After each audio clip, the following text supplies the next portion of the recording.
we give you permission to watch YouTube videos. And I laughed. I said, you're taking everything away from me that I'm trying to figure out what's going on, but you'll allow me to watch YouTube videos? They said, the answer is simple. You will be able to tell what is real and what is fake. Okay. 2-3 weeks after that, I had a close encounter of the third kind. We were sitting at a friend's house where I had seen Sasquatch. They had a lot of energy activity there. And I suffer from migraines. About 9:30 at night, I started getting a migraine. And little did I know, half an hour I would figure out it was not a migraine. It was actually started off, the pain started pulsing in a square in the front of my head. It moved to the right side of my head where it was in the shape of a triangle. It then moved to the left side of my head where it was the shape of a circle. And immediately I said, to my wife, I gotta go outside. Something's just called me. I said, I gotta go. I started having an anxiety attack.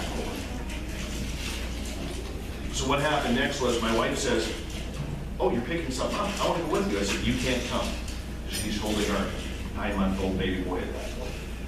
My friend who owns the house, his wife says to her hubby, Dave is getting something. We need to go outside right now. I turned to her and I looked at her sternly and I said, he's not invited. Why would I tell a guy that he's not invited on his own property?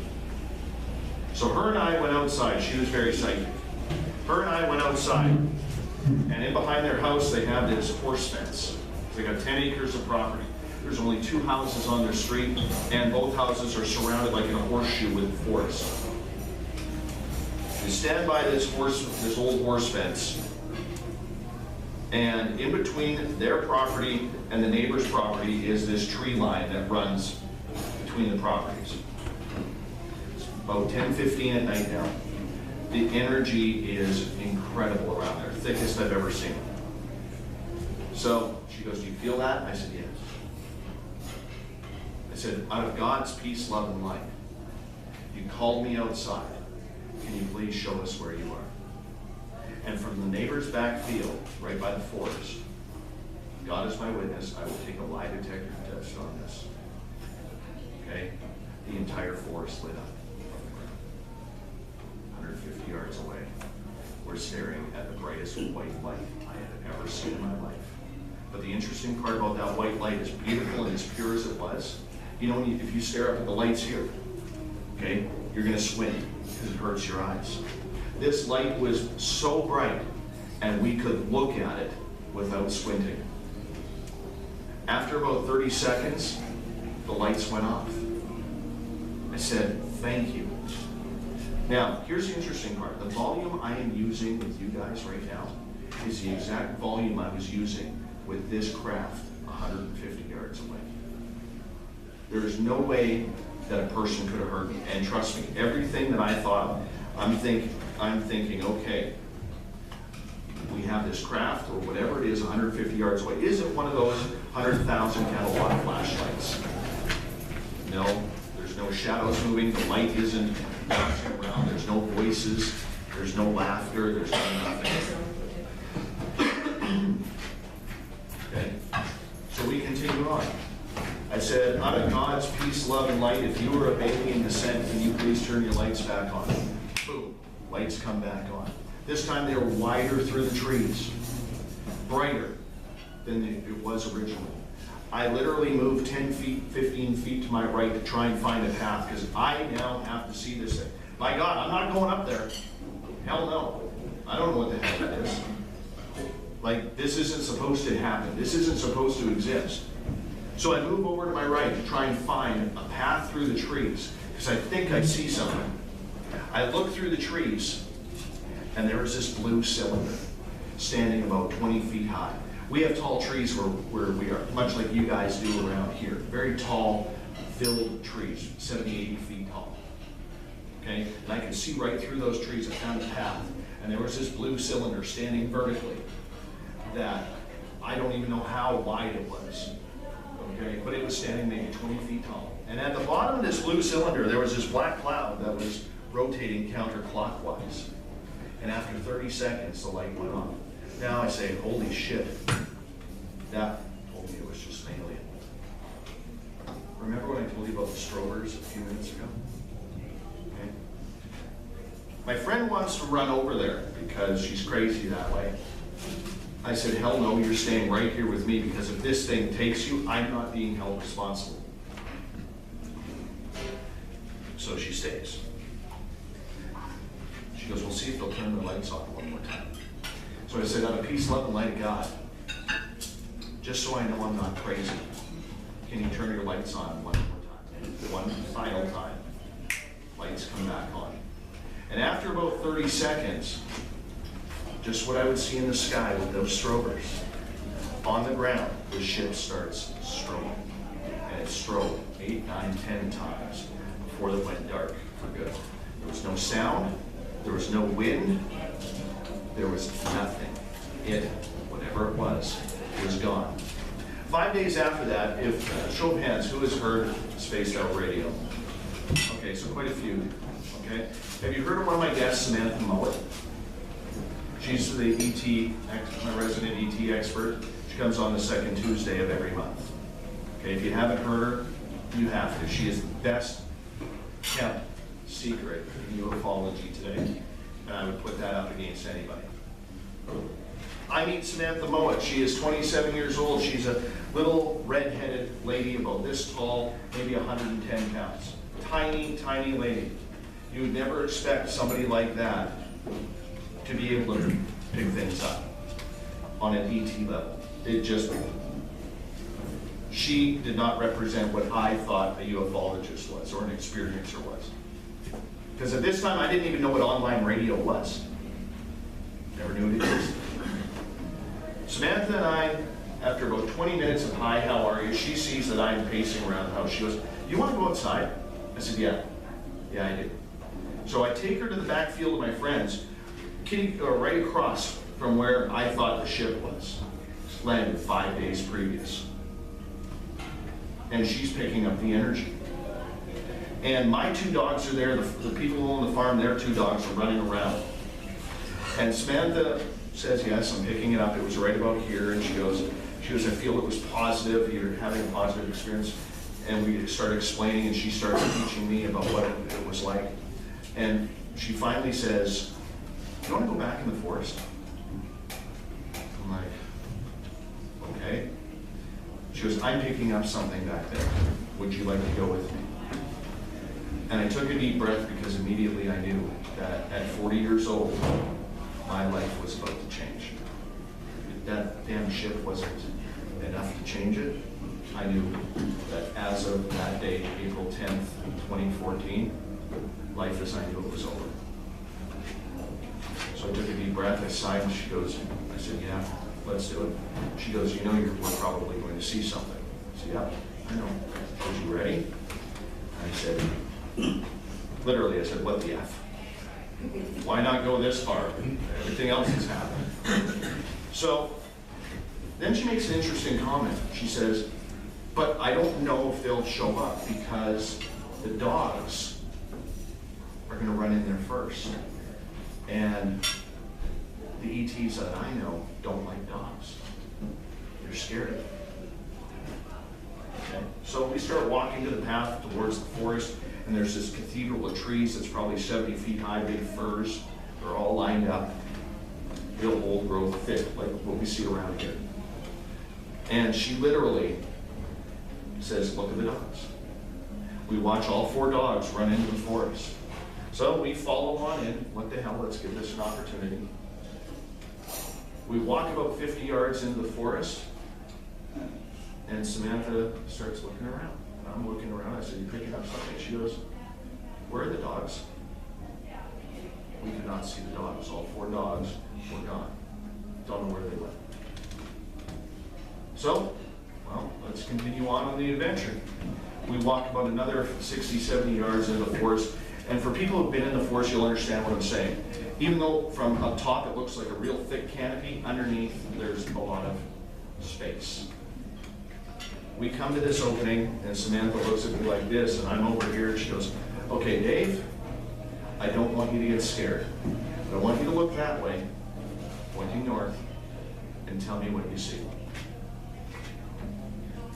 I looked north, 200 feet away. I said 4 words. What the F, or a little bit more, 6 words.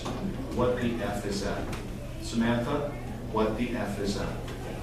Staring back at me 200 feet away at 2 o'clock in the afternoon, not a cloud in the sky, is a 10, 12 foot extraterrestrial being. I don't know what it is to this day. And I started internally.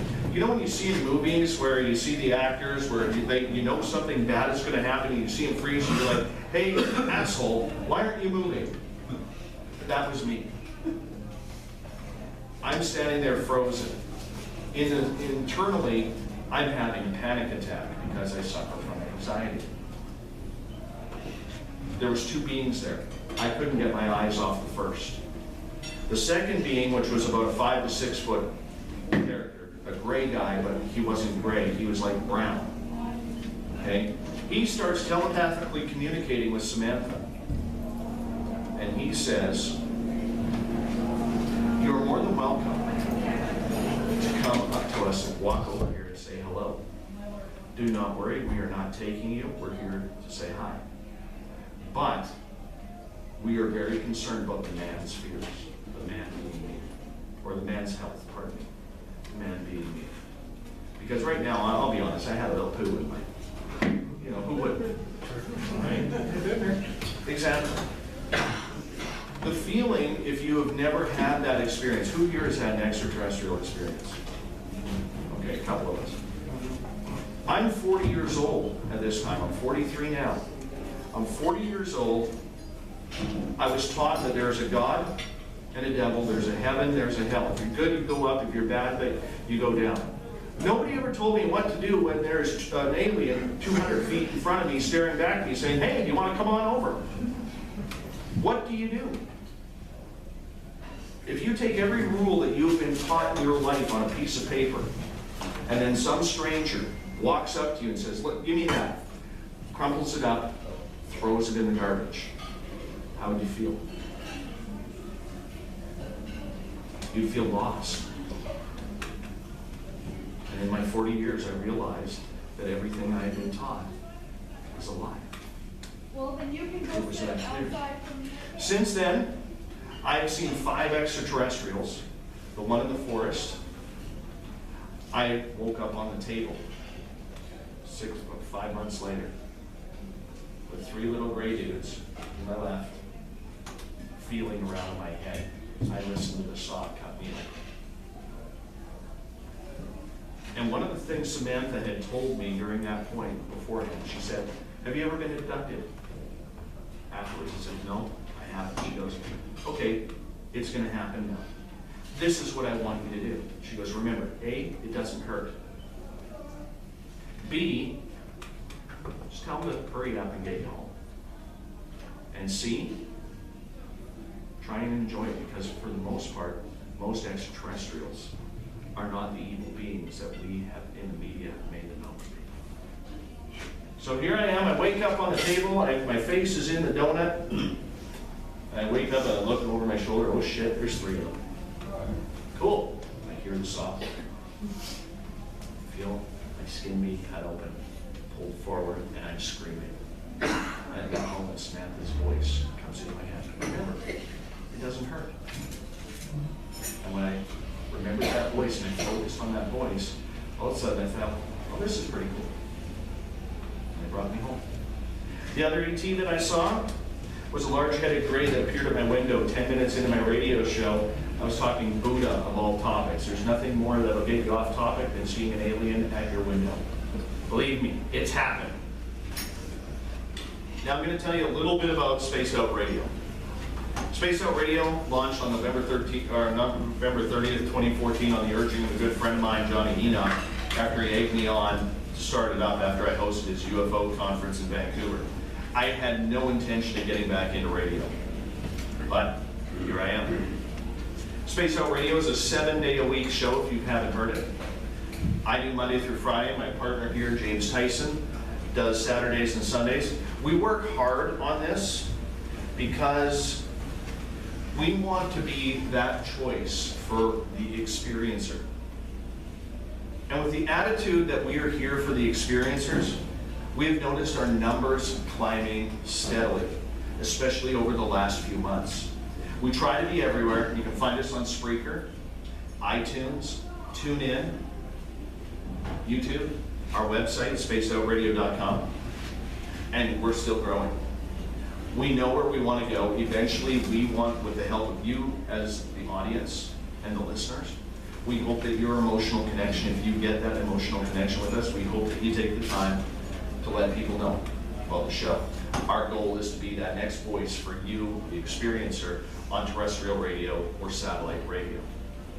The motto of Spaced Out Radio is, we believe everybody.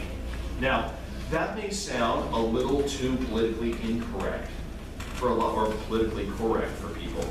But let me explain what I mean by this. Who's an experiencer here? Show of hands. Have I ever stood in your shoes? No? So who am I to tell you that everything that you've experienced, because it's different from me, is wrong? Exactly. I can't. You've never stepped in my shoes. I've never stepped in any of yours. So the answer is no. We have to believe everybody, because we don't understand what each other is going through. I mean, who am I to tell you that your experience is wrong because it's different from mine and vice versa? And to me, that's the biggest problem we face in the paranormal. It's because the stories are different. We're quick to judge people's stories who are different. We're quick to make fun of people because their stories sound so outlandish and outrageous and unreal that they feel that they're being made up. But is this really the case? The mainstream people and the mainstream media make fun of people like us. They call us lunatics or crazy. Show of hands here today, if you've ever, the experiencers here, have ever told someone and got that weird, strange look that you get back, or that sarcastic comment. Okay? You know what I'm saying? The media, which is supposed to be the public's lawyer, laughs at us and scoffs at us. Watch any report on the news when a Bigfoot or a UFO film comes up. This is how it goes. The report will usually start with a Star Trek or X-Files theme. Who's heard that? Oh, yeah. Okay? Then follows the report, where you get the anchor at the time. Now this story from the horrors of concrete washing. You know the voice, when they put on the voice. It's followed then by the interview. So you have the reporter running, and then this Forest, Jim. You know what I'm saying? And then we have the person who has seen the interview we've done, and then it's followed by the closing. And right after the closing, see, as a journalist, if you spend time in a newsroom, you know that when you end a story, that's it. That's where the credibility is, when you end that story. But when it comes to UFOs, paranormal, cryptids, the closing is always the anchor. On cue, we'll say, he'll make a sarcastic comment, or he'll make a sarcastic comment about the story, which immediately will kill any credibility that the reporter, his own reporter, and the experiencer have had. Just like that, the credibility of the story is gone. Now let's look at something else here. Here's a prime example of how the mainstream media no longer works for any of you. Anybody here, show of hands, know who John Podesta is? Okay, a few of you. If you don't know, I'm going to tell you. John Podesta is right-hand man to Bill Clinton when he was in the White House. President Barack Obama, he left his position with Obama to take over his current title as campaign manager of Hillary Clinton. Now, for those of you who don't know, Mr. Podesta is an avid UFO nut. Kind of a bad place for him to be if he likes his UFOs, sitting the right of the president?